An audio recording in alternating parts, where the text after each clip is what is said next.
Before the Fellowship was the greatest story you've never heard. I'm Greg. I'm Cameron, and this is Dan. Join us as we read and react to the Silmarillion by J.R.R. Tolkien. I'm actually here. I'm here, everyone. Oh, good. Because some people who are just listening, they got anxiety that, oh, he's not here. Oh, Cameron's doing his... Anyway, go on. Yeah, you're here. Dan's here. Last time we read as Fëanor and his company settled in Middle-earth. Morgoth sent his forces, and although the Noldor were outnumbered, they succeeded in driving back the attacking orcs. Fëanor pursued further, hoping to find Morgoth himself, but he was killed by Gothmog, Lord of the Balrogs. His son Maedhros was captured and pinned to the cliff by his wrist in a band of steel. Today we continue chapter 13 of Quenta Silmarillion, beginning on page 108 of the second edition. Now rumor came to the camp in Hithlum of the march of Fingolfin and those that followed him, who had crossed the grinding ice, and all the world lay then in wonder at the coming of the moon. But as the host of Fingolfin marched into Mithrim, the sun rose flaming in the west, and Fingolfin unfurled his blue and silver banners, and blew his horns, and flowers sprang beneath his marching feet, and the ages of the stars were ended. At the uprising of the great light, the servants of Morgoth fled into Angband, and Fingolfin passed unopposed through the fastness of Dor Daedaloth, while his foes hid beneath the earth. Then the elves smote upon the gates of Angband, and the challenge of their trumpets shook the towers of Thangorodrim. And Maedhros heard them amid his torment and cried aloud, but his voice was lost in the echoes of the stone.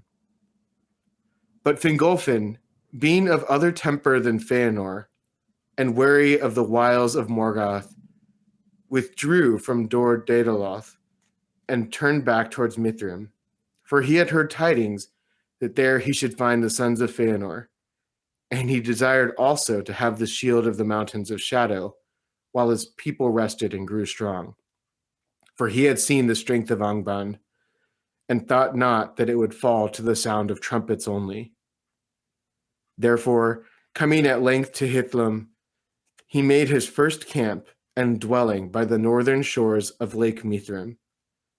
No love was there in the hearts of those that followed Fingolfin for the house of Fëanor. For the agony of those that endured the crossing of the ice had been great, and Fingolfin held the sons of the accomplices of their father. Then there was peril of strife between the hosts, but grievous as were their losses upon the road, the people of Fingolfin and of Finrod, son of Finarfin, were still more numerous than the followers of Fëanor, and these now withdrew before them, and removed their dwelling to the southern shore, and the lake lay between them. Many of Fëanor's people indeed repented of the burning at Losgar, and were filled with amazement at the valor that had brought the friends whom they had abandoned over the ice of the north. And they would have welcomed them, but they dared not for shame. Thus, because of the curse that lay upon them, the Noldor achieved nothing, while Morgoth hesitated, and the dread of light was new and strong upon the orcs. But Morgoth arose from thought, and seeing the division of his foes, he laughed. In the pits of Angband, he caused vast smokes and vapors to be made, and they came forth from the reeking tops of the iron mountains, and afar off they could be seen in Mithrim, staining the bright airs in the first mornings of the world. A wind came out of the east and bore them over Hithlum, darkening the new sun, and they fell and coiled about the fields and hollows, and lay upon the waters of Mithrim, drear and poisonous. Then Fingon the valiant, son of Fingolfin, resolved to heal the feud that divided the Noldor, before their enemy should be ready for war. For the earth trembled in the northlands, with the thunder of the forges of Morgoth underground. long before, in the bliss of Valinor, before Melkor was unchained, or lies came between them, Fingon had been close in friendship with Maedhros, and though he knew not yet that Maedhros had not forgotten him at the burning of the ships, the thought of their ancient friendship stung his heart. Therefore, he dared a deed which is justly renowned among the feats of the princes of the Noldor. Alone, and without the counsel of any, he set forth in search of Maedhros, and aided by the very darkness that Morgoth had made, he came unseen into the fastness of his foes. High upon the shoulders of Thangorodrim, he climbed and looked in despair upon the desolation of the land. But no passage or crevice could he find through which he might come within Morgoth's stronghold. Then, in defiance of the orcs, who cowered still in the dark vaults beneath the earth, he took his harp and sang a song of Valinor that the Noldor made of old, before strife was born among the sons of Finwë. And his voice rang in the mournful hollows that had never heard before aught save cries of fear and woe. Thus Fingon found what he sought, for suddenly above him, far and faint, his song was taken up, and a voice answering called to him. Maedhros it was that sang amid his torment, but Fingon climbed to the foot of the precipice where his kinsman hung, and then could go no further. And he wept when he saw the cruel device of Morgoth. Maedhros, therefore, being in anguish without hope, begged Fingon to shoot him with his bow. And Fingon strung an arrow and bent his bow. And seeing no better hope, he cried to Manwë, saying, O king, to whom all birds are dear, speed now this feathered shaft, and recall some pity for the Noldor in their need. His prayer was answered swiftly, for Manwë, to whom all birds are dear, and to whom they bring news upon Taniquetil from Middle-earth, had sent forth the race of eagles, commanding them to dwell in the crags of the north, and to keep watch upon Morgoth. For Manwë still had pity for the exiled elves, and the eagles brought news of much that had passed in those days to the sad ears of Manwë. Now, even as Fingon bent his bow, there flew down from the high airs Thorondor, king of eagles, mightiest of all birds that have ever been, whose outstretched wings spanned 30 fathoms. And staying Fingon's hand, they took him up and bore him to the face of the rock where Maedhros hung. But Fingon could not release the hell-wrought bond upon his wrist, nor sever it, nor draw it from the stone. Again, therefore, in his pain, Maedhros begged that he would slay him. But Fingon cut off his hand above the wrist, and Thorondor bore them back to Mithrim. There Maedhros in time was healed, for the fire of life was hot within him, and his strength was of the ancient world, such as those possessed who were nurtured in Valinor. His body recovered from his torment and became hale, but the shadow of his pain was in his heart, and he lived to wield his sword with left hand more deadly than his right had been. By this deed, Fingon won great renown, and all the Noldor praised him, and the hatred between the houses of Fingolfin and Feanor was assuaged.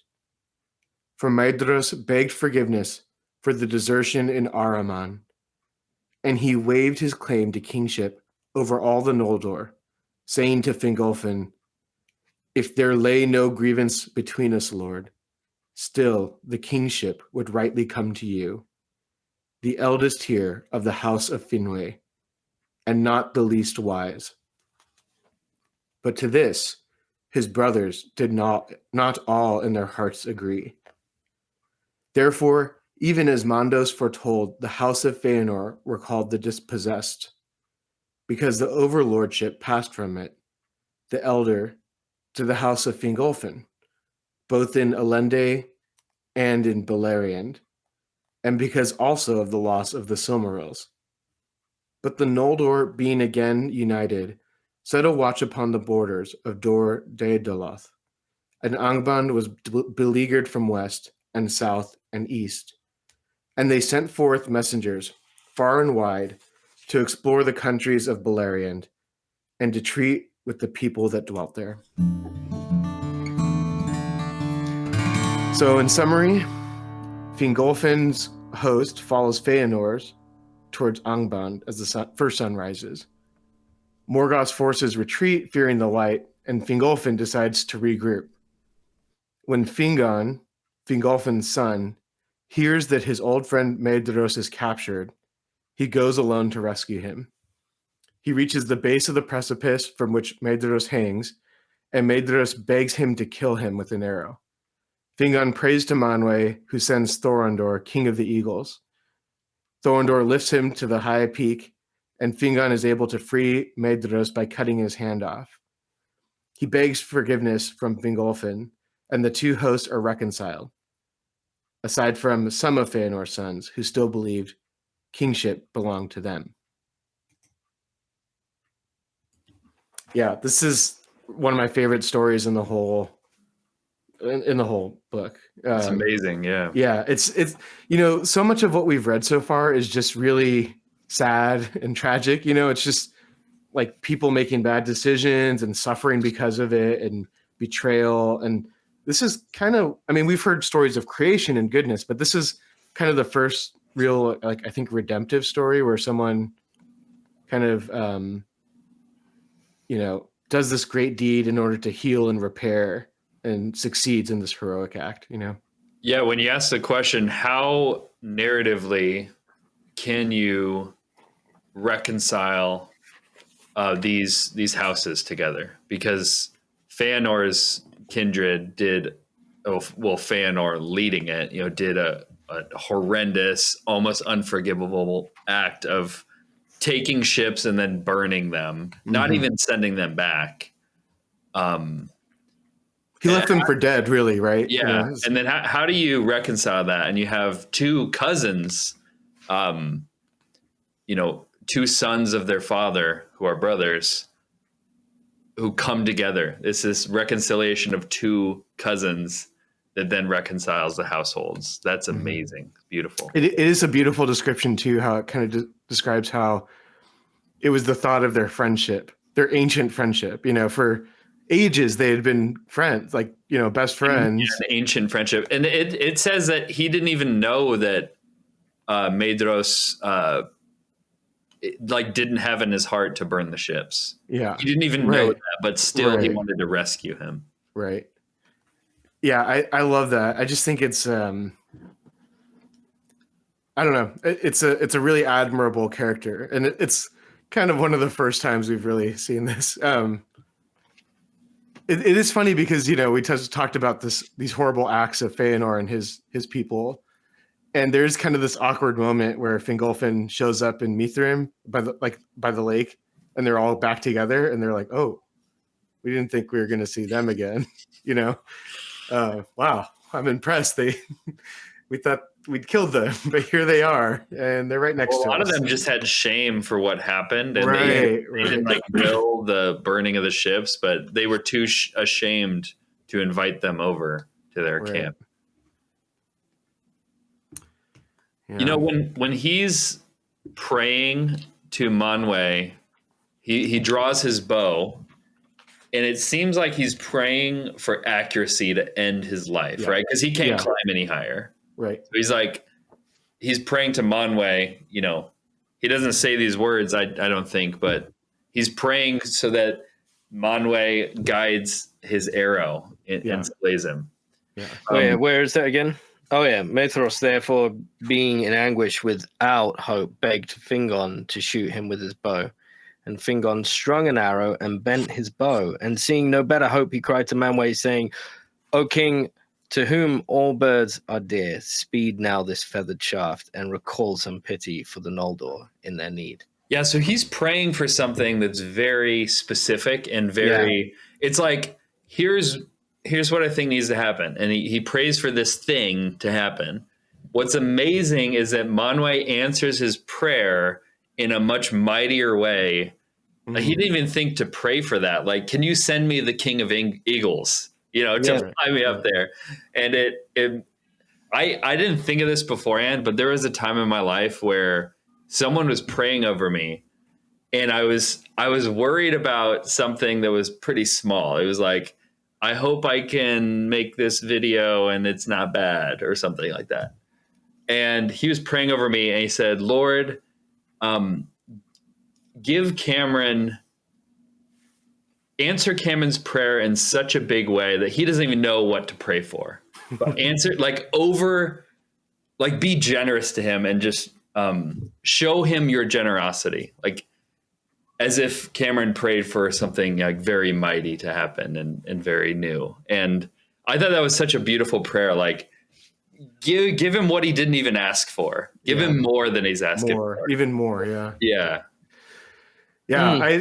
And part of it too, in reading it again, I was thinking, the way it describes Manwë answering the prayer, it was actually like a series of things that were kind of falling into place before he even before Fingon even said the prayer, because Manwë already had his eagles stationed in the north to watch over that area and report back to him. Yeah. So they were there at the right time to intervene in this moment. But it's kind of like this interesting depiction of providence, where it's not necessarily that like something just happens in that instant, but it's like this subtle movement of providence, where like almost like a butterfly effect of providence, right? Where like these dominoes fall in such a way where they happen to answer this prayer in the moment. Yeah, it's not like the eagle just appeared out of nothing. Right. Yeah. Right. The eagle was preordained to be there from centuries past. Right. For such a time as this, for this moment, being one of the reasons. Can I add one more thing to our discussion here? I love this bit about, so Fingon's just wandering.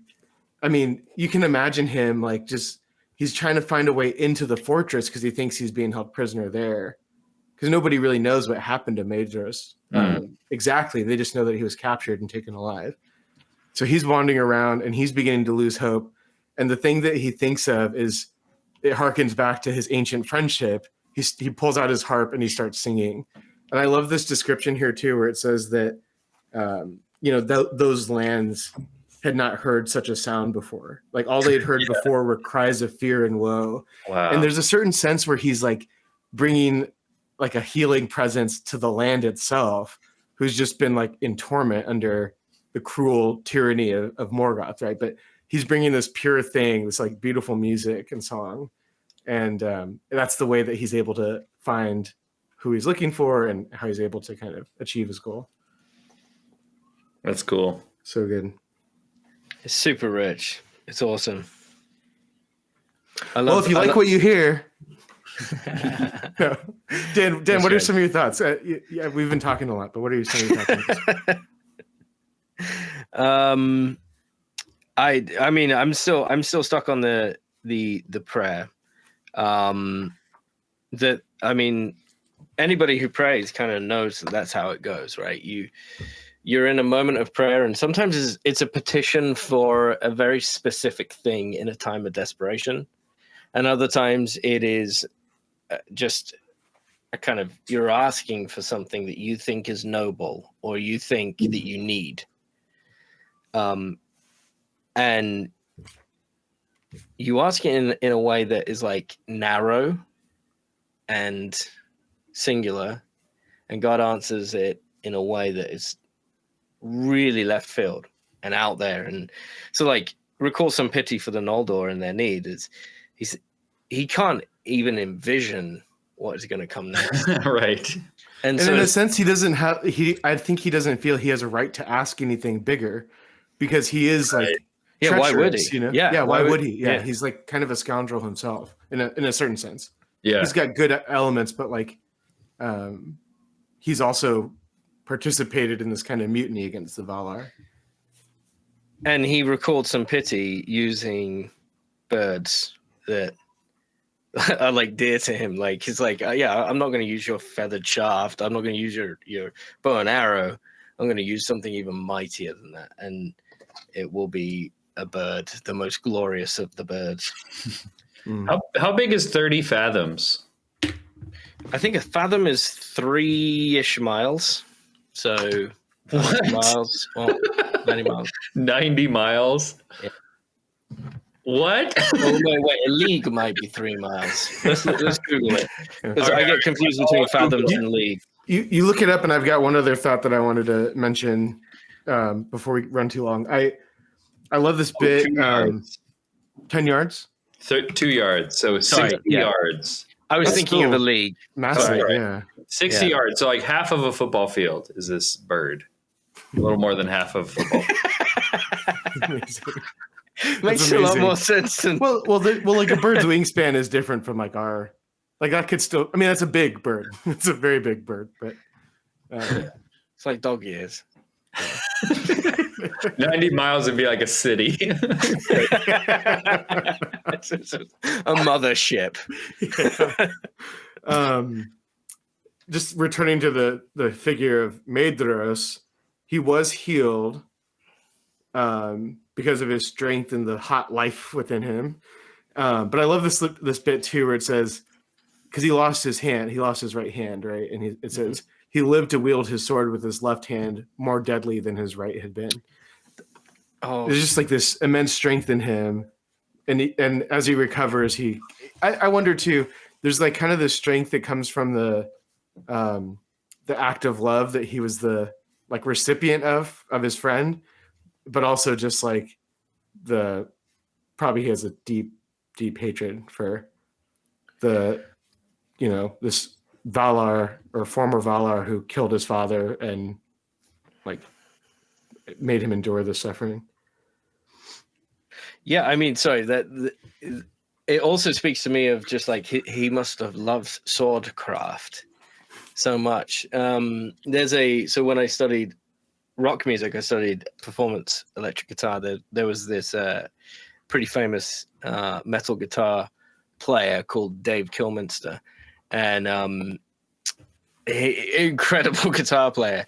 He was right-handed guitar player and mastered the guitar, and then had some kind of accident or thing where he couldn't use his right hand anymore for right hand playing, and so he learnt the guitar left-handed. Oh my gosh, and mastered it again, but to a greater degree.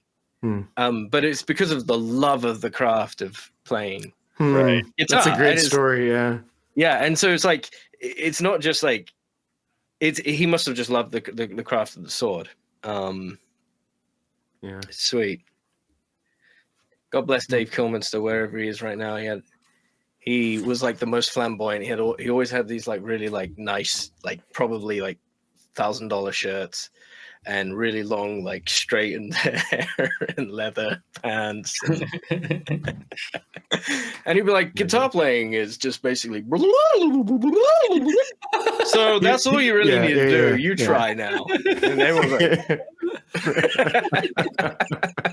not much of a teacher. yeah, he was incredible to watch, but I didn't really learn as much as I wish I could have. Any final thoughts here? Yes. Okay. Well, save them for Discord. If you like what you hear, go ahead and rate us 3 Silmarils out of 3. Follow us everywhere at Before the Fellowship. And send any comments or questions to beforethefellowship@gmail.com. Check out our YouTube channel and join the discussion in Discord. Actually, really do. I have some thoughts on this particular episode that I like to share in there. I think usually we don't say all that can be said about any of these readings, So sometimes we occasionally pop in and just expand on thoughts we had. You can jump into some of the disagreements that we have or chime in on that or bring your own thoughts, or if there's anything that you thought you'd like to have heard more about and we didn't really discuss, that's a great place to bring it up and see what other people have to think. So join us there. Links can be found in the description, and please rate us 3 Silmarils out of 3. Join us next week as we read the greatest story you've never heard. The Silmarillion by J.R.R. Tolkien.